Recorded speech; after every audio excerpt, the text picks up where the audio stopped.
यासोबत आमच्या शेतकऱ्यांकरता देखील माननीय शिवराजजींना आम्ही विनंती केली। विशेषतः आमचा कांद्याचा शेतकरी प्रचंड अडचणीत आहे।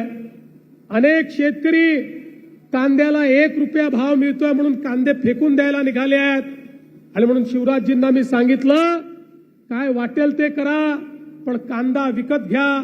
कांदा नाशिवंत आहे, कांदा याचं शेल्फ लाईफ खूप जास्त नाहीये, त्यामुळे त्याची खरेदी करून साठवणूक करून पुन्हा तो मार्केटमध्ये आणायचा, या सगळ्या गोष्टी अडचणीच्या असतात।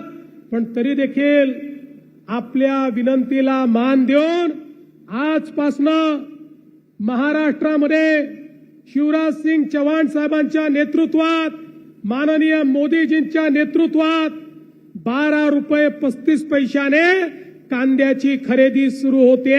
माझ्या कांदा उत्पादक शेतकऱ्याला देखील एक मोठा दिलासा या माध्यमातून या ठिकाणी प्राप्त होणार आहे।